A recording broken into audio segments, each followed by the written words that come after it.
Not movie review ഞാൻ പറയാൻ പോകുന്നത് 1991 സിദ്ദിഖ് ലാൽ കൂട്ടുകെട്ടിൽ പുറത്തിറങ്ങിയ ഗോഡ് ഫാദർ എന്ന് പറയുന്ന സിനിമയെ കുറിച്ചാണ്.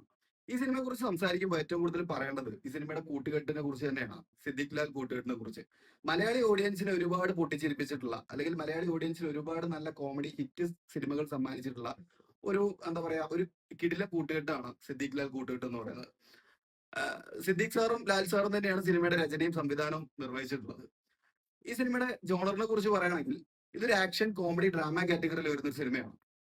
പിന്നീട് സിനിമയുടെ കാസ്റ്റിനെ കുറിച്ച് പറയുകയാണെങ്കിൽ ഒരുപാട് ലെജൻഡറി ആക്ടേഴ്സ് ആണ് സിനിമയിലെ പ്രധാന കഥാപാത്രങ്ങളെല്ലാം അവതരിപ്പിച്ചിട്ടുള്ളത്. അതിൽ തന്നെ ഈ സിനിമയിലെ ഒരു പ്രധാന കഥാപാത്രമായിട്ടുള്ള അഞ്ഞൂറാൻ എന്ന് പറയുന്ന ഒരു ക്യാരക്ടർ, ഈ സിനിമയെ കുറിച്ച് സംസാരിക്കുമ്പോൾ മലയാളികൾക്ക് ഏറ്റവും കൂടുതൽ ഈ സിനിമ കണ്ടിട്ടുള്ളവർക്ക് മനസ്സിൽ വരുന്ന ഒരു ക്യാരക്ടർ ആയിരിക്കും ഈ സിനിമയിൽ അഞ്ഞൂറാൻ എന്ന് പറയുന്ന കഥാപാത്രം.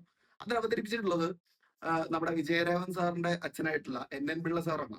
അതുപോലെ തന്നെ തിലകൻ ചേട്ടൻ, മുകേഷ് ഏട്ടൻ, ജഗദീഷ് ഏട്ടൻ, ഇന്നസെന്റ് സാറ്, ഭീമൻ രഘു സാറ്, KPC ലളിത മാം, ഫിലോമിന ചേച്ചി, കനക മാം, പറവൂർ ഭരതൻ സാറ്, ശങ്കരാജ് സാറ് എന്നിങ്ങനെ ഒരുപാട് ലെജൻഡറി ആക്ടേഴ്സ് ആണ് സിനിമയിലെ പ്രധാന കഥാപാത്രങ്ങളെല്ലാം അവതരിപ്പിച്ചിട്ടുള്ളത്.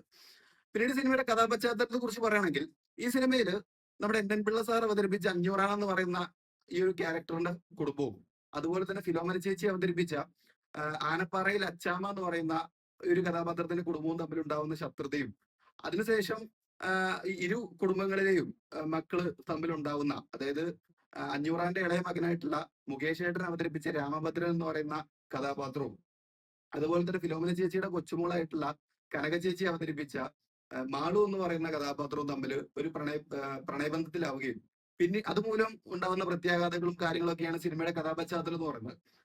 അതുപോലെ തന്നെ ഈ സിനിമയുടെ മറ്റൊരു പ്രത്യേകതയാണ്, ഈ സിനിമയ്ക്ക് ഇന്നേ വരെ മലയാളത്തിൽ ഒരു സിനിമയും ബ്രേക്ക് ചെയ്യപ്പെടാത്ത ഒരു റെക്കോർഡുണ്ട്.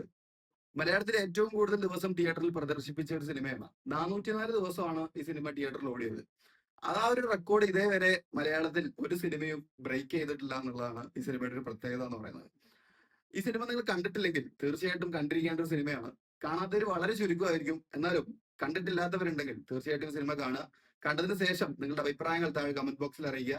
ഈ സിനിമ കണ്ടിട്ടുള്ളവർ നിങ്ങളുടെ അഭിപ്രായങ്ങളും താഴെ കമന്റ് ബോക്സിൽ അറിയിക്കുക. ഈ സിനിമ യൂട്യൂബിൽ അവൈലബിൾ ആണ്. സോ മറ്റൊരു വീഡിയോയുമായി വീണ്ടും കാണാം.